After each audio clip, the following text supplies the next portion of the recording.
మార్కాపురం జిల్లాలో హృదయ విదారకమైన ఘోర రోడ్డు ప్రమాదం చోటు చేసుకుంది. ప్రైవేట్ ట్రావెల్స్ బస్సు కంకర తీసుకొస్తున్న టిప్పర్ లారీ ఎదురెదురుగా బలంగా ఢీకొనడంతో ఒక్కసారిగా మంటలు చెలరేగి 2 వాహనాలు పూర్తిగా దగ్ధమయ్యాయి. ప్రమాద సమయంలో హరికృష్ణ ప్రైవేట్ ట్రావెల్స్ బస్సులో సుమారు 41 మంది ప్రయాణికులు ఉండగా వారిలో 28 మందికి తీవ్ర గాయాలయ్యాయి. బయటపడగా 13 మంది మరణించారు అధికారులు నిర్ధారించారు. గాయపడిన వారిని మార్కాపురం జిల్లా ప్రభుత్వ ఆసుపత్రికి తరలించారు. వారిలో 14 మందిని అత్యవసర చికిత్స నిమిత్తం ఒంగోలు తరలించారు. సమాచారం అందుకున్న ఒంగోలు ఎంపీ మాగుంట శ్రీనివాసులరెడ్డి మార్కాపురం శాసనసభ్యులు కందుల నారాయణ రెడ్డితో కలిసి వెంటనే ఘటనా స్థలానికి చేరుకుని అక్కడి పరిస్థితులను సమీక్షించారు. ప్రమాదానికి గల కారణాలపై అడిగి తెలుసుకున్నారు. ప్రమాదంలో ఎక్కువగా కనిగిరి పామూరు సిఎస్పురం ప్రాంతాలకు చెందిన వారు ఉన్నట్లు గుర్తించారు. కుటుంబం అండగా ఉంటుందని హామీ ఇచ్చారు. ప్రభుత్వం తరపున రావాల్సిన సహాయ సహకారాలు త్వరగా అందే విధంగా కృషి చేస్తామన్నారు.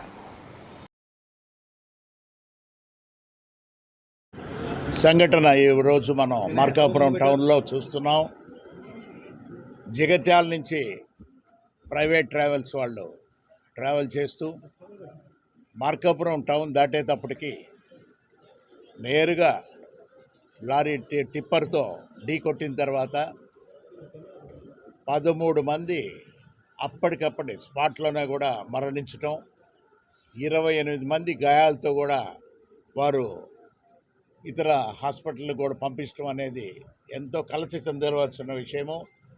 గౌరవ ముఖ్యమంత్రి వర్యులు నేరుగా కూడా స్థానిక శాసనసభ్యులు నారాయణ రెడ్డి గారితోనూ, అదేవిధంగా మన కనిగిరి శాసనసభ్యులు ఉగ్ర నరసింహారెడ్డి గారితోనూ, ఉదయగిరి శాసనసభ్యులు కాకర్ల సురేష్ గారితోనూ, మన ఎర్రగొండపాలెం ఇన్ఛార్జ్ గారు ఎరిషన్ బాబు గారితో కూడా మాట్లాడి అధికారులు మన కలెక్టర్ గారు అంటే ప్రకాశం జిల్లా కలెక్టర్ గారు రాజాబాబు గారిని కూడా ఇక్కడ పంపించి మన జాయింట్ కలెక్టర్ గారు శ్రీనివాసులు గౌడ వారి గారి పర్యవేక్షణలో పూర్తిగా జరిగిన సంఘటనకి ఏమిటి కారణం అనేది కూడా దానిని పర్యవేక్షించేందుకు హోమ్ మినిస్టర్ గారు అనిత గారు రావటం, అదే ట్రాన్స్పోర్ట్ మినిస్టర్ గారు కూడా రాంప్రసాద్ రెడ్డి గారు కూడా ఈరోజు ఇక్కడికి రావటం జరిగిన విషయం అనేది తెలుసుకున్న తర్వాత ఇమ్మీడియట్గా తక్షణం వారికి ఏ విధమైన రెస్క్యూ అనేది ఆపరేషన్స్ తీసుకోవాలనేది ఇమ్మీడియట్గా జరగటం చూసాం మనం.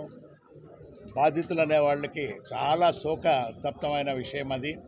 ఎంతో వారు ఎక్కడంటే పనులు చేసుకుంటూ తెలంగాణ నుంచి వారి గ్రామాల కొరకు అంటే రేపు శ్రీరామనవమి, రేపు గుడ్ ఫ్రైడే కూడా ఉంది. ఈ పండుగలు జరుపుకునే దాని కొరకు ఆ దూర ప్రాంతాల్లో పనిచేస్తున్న వాళ్ళు తెలంగాణ నుంచి ఇక్కడికి రావటం, ఈ మధ్యలో ఈ యాక్సిడెంట్ జరగటం అనేది ఎంతో బాధాకరమైన విషయం అనేది గౌరవ శాసనసభ్యులందరూ కూడా చింతిస్తూ, ముఖ్యమంత్రి వర్యులు అయితే పదే దీని గురించి కూడా అధికారులతో కూడా మాట్లాడుతూ తక్షణమైన అంటే ప్రధానమంత్రి గారు దాదాపు 2 లక్షల రూపాయలు అనేది ఎక్స్గ్రేషియా కూడా ప్రకటించున్నారు ఉన్నప్పుడు, అదేవిధంగా ముఖ్యమంత్రి గారు కూడా ఎక్స్గ్రేషియా అనేది కూడా వారు కూడా ప్రకటించున్నారు.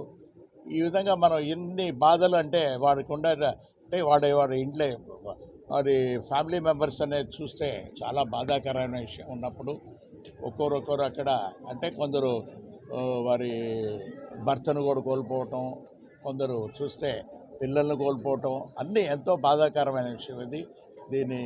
దీనిని ఏ విధంగా ఏంటంటే ఎందుకొరకు జరిగింది ఈ సంఘటన అనేది హోమ్ మినిస్టర్ గారు, ట్రాన్స్పోర్ట్ మినిస్టర్ గారు కూడా ఒక ఎంక్వైరీ అనేది దీనిని కూడా వేస్తున్నారు. కాబట్టి కొన్ని రోజుల్లో కూడా ఇది జరిగిన పొరపాటు ఏ విధంగా జరిగింది, ఆ ట్రావెల్స్ వారిని కూడా చర్యలు తీసుకునే విధంగా కూడా ఆలోచనతో గవర్నమెంట్ కూడా ఉంది.